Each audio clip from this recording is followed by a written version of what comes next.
C'était il y a 20 ans. Après un premier jugement qui déclarait qu'Aurore Drossard était vraiment la fille d'Yves Montand, un second déclarait le contraire. La jeune femme qui témoignera, le 11 mars, dans l'émission Cette semaine-là, sur France 3, est une survivante. Un matin, une jeune chatte, à moitié écrasée, est venue se réfugier devant sa porte, comme si elle avait senti que, dans cette maison-là, on ne la laisserait pas mourir.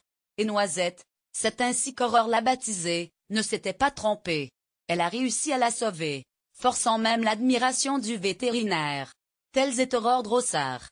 Une jeune femme qui vient en aide aux autres humains ou animaux, aux délaissés, aux abandonnés, qu'elle répare, comme elle-même s'est réparée durant ses 20 ans. Je suis empathique, dit-elle. J'ai longtemps cru que c'était une faiblesse.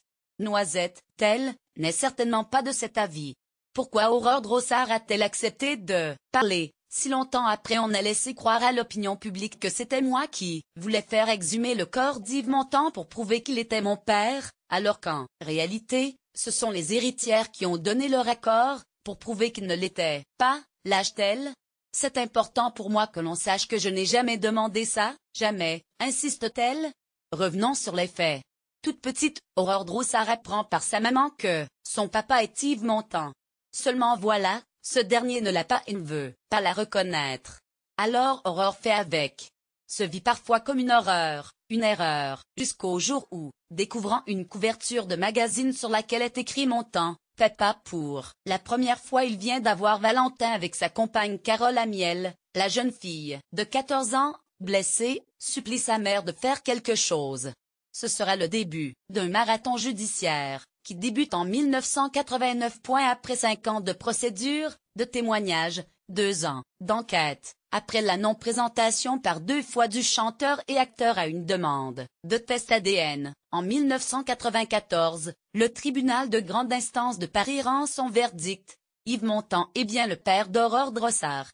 Mais 5 ans après la mort de la star, ses ayants droit, Carole Amiel, et Catherine Allégret, la fille de Simone Signoret, que le chanteur avait adoptée alors qu'elle avait 41 ans, contestent ce jugement et font appel. Et, en 1998, après des prélèvements réalisés post-mortem, la Cour d'appel de Paris revient sur le premier jugement et conclut finalement à la non-paternité d'Yves Montand. Ce qui s'écroule à ce moment-là, confie Aurore Drossard, c'est ma foi en la justice. Je ne sais pas comment se passent les prélèvements d'habitude, mais là, ils n'avaient pas de masque, l'un d'entre eux fumait, à un moment, quelque chose est tombé par terre et a été mis dans un tube et scellé. J'ai vu tout ça, mais notre avocat, Maître Gilbert Collard, il s'était proposé de nous représenter gratuitement, n'ayant pas déposé de réserve. On n'a rien pu faire, c'était trop tard. Cette vérité, c'est la sienne. Et, 20 ans après, elle n'en démord pas.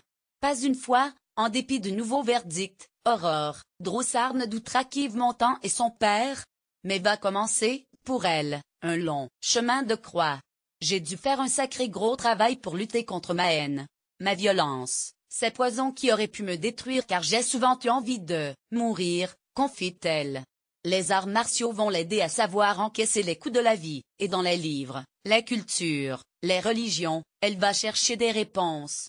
Apprendre la méditation, travailler sur l'amour, la joie de vivre, et peu à peu, j'ai appris à sourire à la vie, avoue-t-elle, et à pardonner. Même Catherine Allégret, j'ai fini par la comprendre. Hormis un travail alimentaire, Aurore Drossard est devenue une artiste sur cuir qu'elle grattait grave. Elle termine également un livre, commencé à l'âge de 19 ans. Je ne sais pas si je trouverai un éditeur, lâche-t-elle, quand ma mère avait voulu publier le sien. Par 2 fois, au dernier moment, la sortie en a été bloquée.